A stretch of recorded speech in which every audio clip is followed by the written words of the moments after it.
Hey guys, as all Kari Antwortet videos, this video will not have subtitles. You can however support us. If you speak German very well and you'd like to contribute subtitles, you can help us.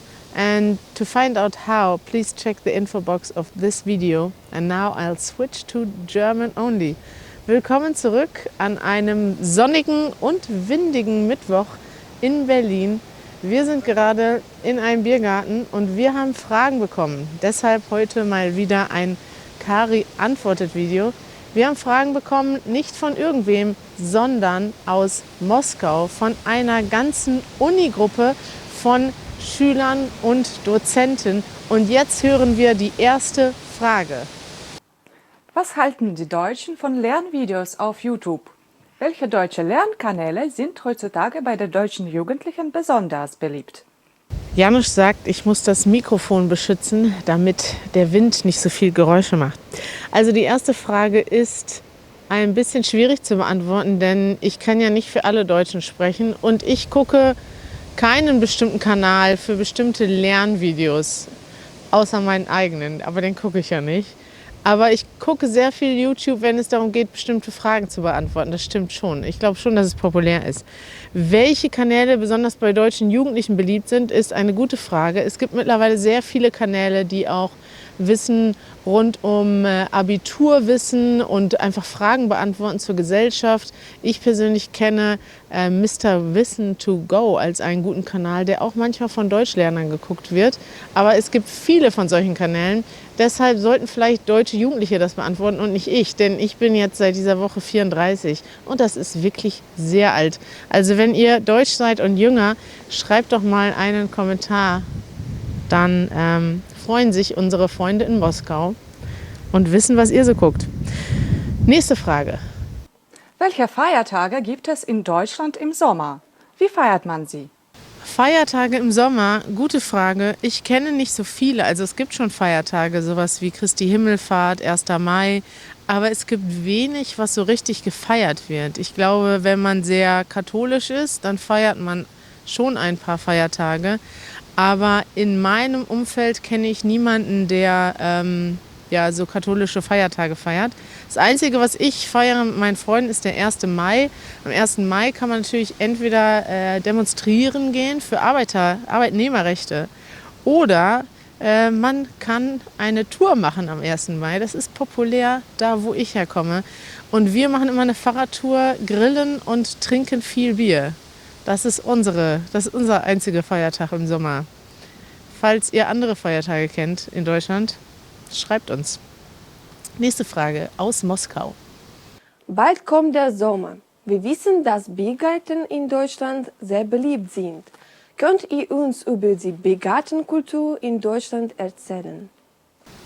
Ja, Biergärten sind tatsächlich populär in Deutschland. Und da kommen wir auch direkt zum Thema. In Biergärten wird Bier getrunken. Und ich habe mir dieses Bier nur anlässlich dieses Videos geholt, um mit euch anzustoßen. Biergärten sind Orte wie dieser hier und wir sind nur wegen der Frage jetzt gerade hier hingegangen, um euch zu zeigen, wie das aussieht. Jetzt ist es Nachmittag, aber heute Abend, wenn das Wetter gut ist, wird es hier sehr voll sein. Alle Tische werden hier besetzt sein. Hier sitzen dann hunderte Leute und sie sitzen einfach gemeinsam, trinken ein Bier und essen eine Bratwurst, Sauerkraut, eine Brezel. Heute wahrscheinlich nicht. Das Wetter ist nicht so gut. Ich muss das Mikrofon wieder verstecken, sagt Janusz. Biergärten sind tatsächlich populärer in Süddeutschland.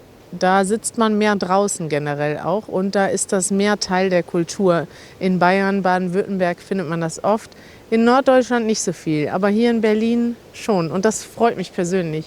Hier, wenn Sommer ist, verbringen wir hier sehr viel Zeit, denn dieser Biergarten ist direkt in der Nähe unseres Hauses. Nächste Frage. Kari, was gefällt dir an der deutschen Sprache besonders? Was hast du besonders lieb? Was habe ich an der deutschen Sprache lieb?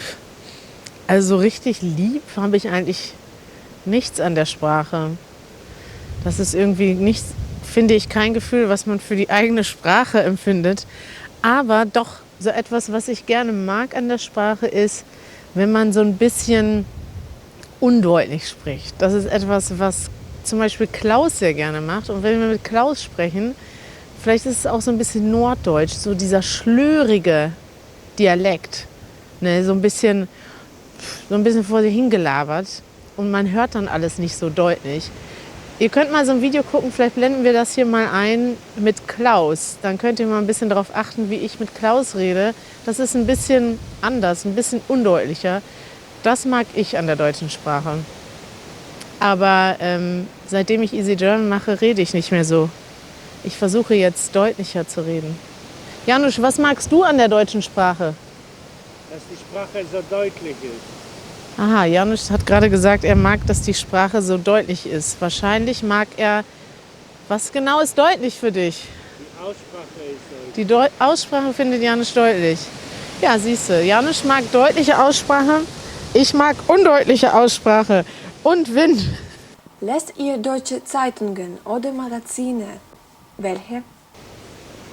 Deutsche Zeitungen und Magazine lese ich nicht so viel, muss ich sagen. Also keine Zeitung mehr, die ausgedruckt in Printform vorliegt.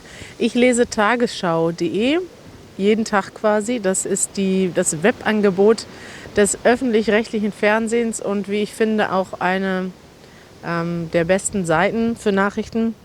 Ansonsten noch Spiegel Online, ein paar andere Seiten. Man guckt immer mal so, wenn man eine Nachricht sieht, wie wird das unterschiedlich auf verschiedenen Seiten dargestellt. Hauptsächlich lese ich tatsächlich tagesschau.de und das kann ich auch für Sprachlerner empfehlen, denn da gibt es relativ kurze Artikel und dann könnt ihr auch mal sehen, was in Deutschland eigentlich so in den Nachrichten ist. Vielleicht die wichtigste Nachrichtenseite in Deutschland. Habt ihr für uns Geheimtipps, wo man am besten in Berlin ausgehen kann? Geheimtipps zum Ausgehen. Janusz, hast du Geheimtipps zum Ausgehen in Berlin?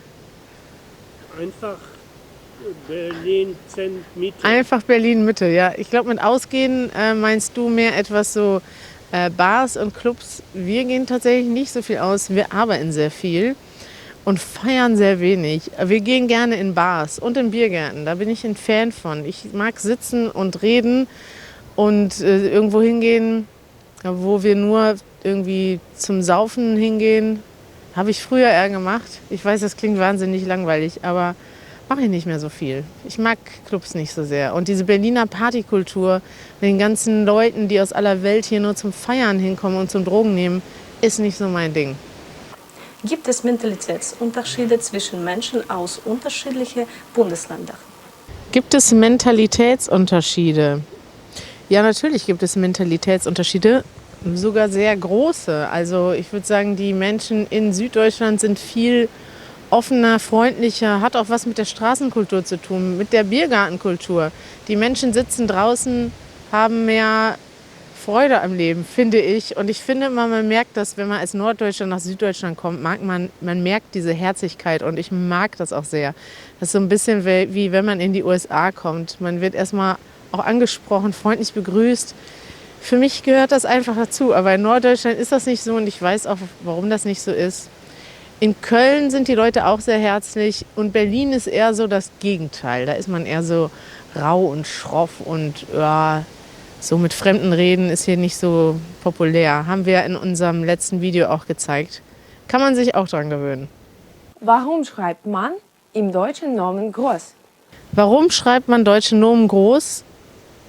Weiß ich nicht. Wahrscheinlich wurde das irgendwann mal so festgelegt von der Kommission, die die deutsche Rechtschreibung festlegt. Aber vielleicht weiß das ja jemand von unseren schlauen Zuschauern. Schreibt uns einen Kommentar. Seid ihr fern? Wenn ja, welche Sender und Sendungen sind das? Seht ihr fern? Wenn ja, welche Sender und Sendungen sind das? Den Fernseher, ich habe zwar einen Fernseher, aber ich muss sagen, dass ich den selten einschalte, weil das ist irgendwie so, ich weiß nicht. Ich bin zwar mit Fernsehen aufgewachsen, als ich jung war, aber heute mag ich das nicht mehr. Fernsehgucken ist nicht mehr so mein Ding. Ich gucke wohl gerne so bestimmte Sachen in der Mediathek oder bei Netflix, wenn ich mich darauf freue oder wenn ich krank bin vor allem auch oder wenn ich mich mal wirklich entspannen will. Ansonsten gucke ich sehr wenig Fernsehen und sehr wenig regelmäßig. Wenn, gucke ich es meistens im Internet Und dann die Sendungen, die ich gucke, sind entweder Informationen und Dokus. Tagesschau gucke ich zum Beispiel, Dokus bei ARD und ZDF, den öffentlich-rechtlichen Sendern. Titel, Thesen, Temperamente ist eine Sendung, die jeden Sonntagabend kommt, in der es es geht um viele verschiedene Themen, vor allem Kultur, aber auch politische Themen. Und das ist eine Sendung, die mir sehr gut gefällt. Das ist meine Lieblingssendung, würde ich sagen. Auslandjournal kann ich noch empfehlen. Das sind immer so kürzere Beiträge. Und Late-Night-Shows gucke ich generell. Ist ein Genre, was ich gerne mag. Amerikanische und deutsche. Ich gucke jeden Tag im Moment amerikanische Late-Night-Shows, einfach weil es da so viel mehr zu berichten gibt als in Deutschland. Amerikanische Politik ist einfach wahnsinnig unterhaltsam. Und das gucke ich gerne zum Frühstück, was dann abends in Amerika gelaufen ist. Und deutsche Late-Night-Shows gibt es leider nicht so viel. Das Einzige, was guckbar ist, also was man gucken kann und wo man auch Spaß bei haben kann, ist im Moment das Neo-Magazin Royal. Die anderen sind leider nicht so mein Ding, muss ich sagen. Wie verbringen die Deutschen ihre Ferien oder Urlaub am liebsten? Wie verbringen die Deutschen am liebsten ihre Ferien? Deutsche verreisen unglaublich gern. Ich glaube, das kann man sagen, im Vergleich zu anderen Ländern sind wir dafür bekannt, dass wir gerne wegfahren in den Ferien. Ich habe jetzt keine Zahlen im Kopf, aber ich würde so behaupten, dass die schon so 20-30% in Deutschland Urlaub machen und viele andere auch ins Ausland fahren. Und da fährt man irgendwo hin, wo es irgendwie was gibt, was es in Deutschland nicht gibt, nämlich Sonne, Strand, freundliche Leute. Zum Beispiel Spanien, Italien, Türkei, die ganzen Mittelmeerländer sind sehr populär bei Deutschen. Auch Ägypten, Tunesien, die Kanaren, Siri nicht. Und ansonsten auch noch weiter in die Welt, je nachdem, wie viel Abenteuerlust man hat und was man sich leisten kann. Können wir mal ein Video zu machen, denke ich, demnächst bei Easy German. Wie verbringen Deutsche ihren Urlaub? Windig hier, Janusz. Das war Kari antwortet für diese Woche. Heute mit Fragen aus Moskau und zwar von Studenten der Fakultät für Journalistik der Lomonossow-Universität. Ich hoffe, ich habe das richtig ausgesprochen, in Moskau. Ihr habt uns Fragen geschickt. Sie haben übrigens auch ein eigenes Deutschlernprojekt, das heißt Episch Deutsch. Den Link werden wir mal hier unten posten. Könnt ihr mal draufklicken und sehen, was sie machen. Sie unterstützen nämlich Russen beim Deutschlernen. Und wenn ihr mal eine Schulklasse habt und ein paar Fragen schicken möchtet, macht das gerne. Und natürlich kann jeder von euch Fragen schicken. Postet sie einfach hier unten. Und wenn ich sie beantworten kann, dann versuche ich das gerne. Und ja, das war's für heute. Janusz, hast du noch was zu sagen? Ja, Prost. Prost, sagt Janusz. Also normalerweise macht man das in Deutschland nicht, dass man jetzt um 15.54 Uhr Bier trinkt. Denn in Deutschland sagt man kein Bier vor 4, nur damit ihr das wisst. Prost auf Janusz. Bis zur nächsten Woche.